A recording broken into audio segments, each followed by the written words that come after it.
Hello everybody and welcome back to another coaster cheetah video, and in this video I will be doing a coaster review for Superman Ultimate Flight, and I'm specifically going to be covering the Superman Ultimate Flight clone, which is actually the original at Six Flags Over Georgia, and this is actually a terrain coaster, and it is like the only one I've ridden, plus I'm pretty sure this is like the best because again it is a terrain coaster, so you do get those awesome visuals as you're riding.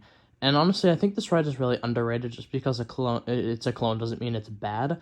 And I'm really a sucker for flying coasters, so yeah, I really do like this coaster. So let's go over the layout. So you start by climbing your 106-foot lift hill, and then you have your classical flying coaster / inverted coaster B&M drop, and this is, pretty average, pretty good.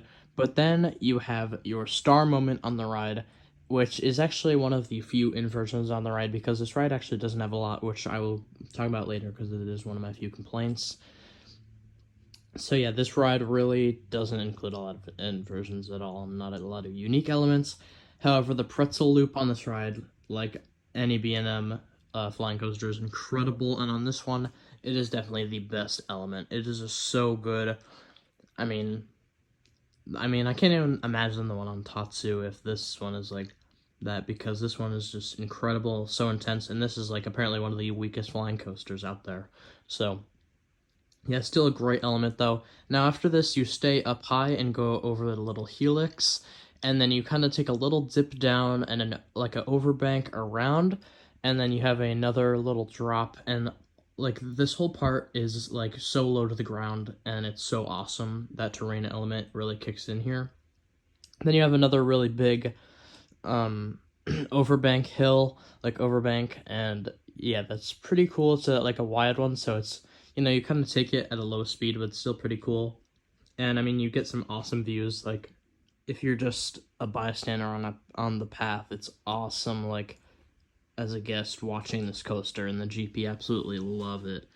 But yeah, so then after this overbank, you go like around a almost like a tunnel thing, and then you have another awesome element of the ride, which is an inline twist. And then after that, you go right into the brake run.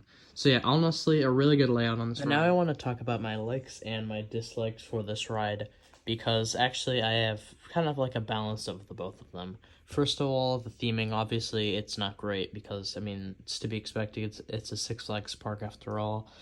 However, I did notice that it had a little rattle, but overall it was honestly kept up pretty well. It was a good ride, and there was not really any downtime for this ride when I went.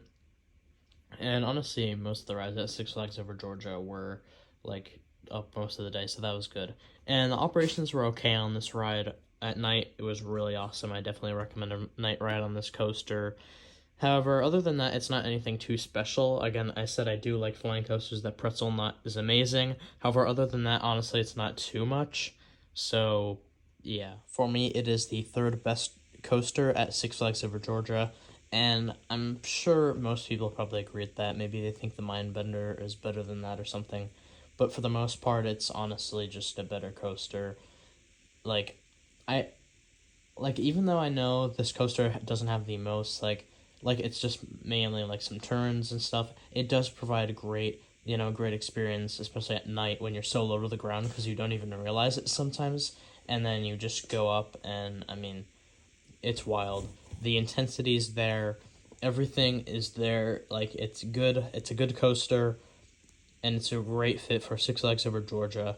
But honestly, in terms of like a really great ride, I think it's definitely, on the weaker side of a flying coaster by B&M.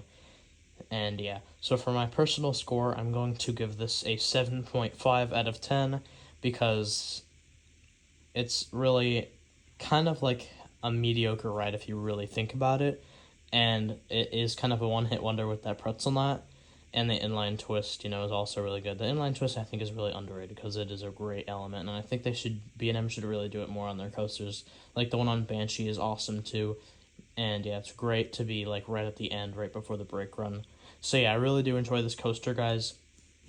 Tell me what you guys think of it in the comments down below. Also, comment down below any other video ideas that you'd like to see on the channel, and if you did enjoy, please like and subscribe, and I hope to see you in the next video. Goodbye.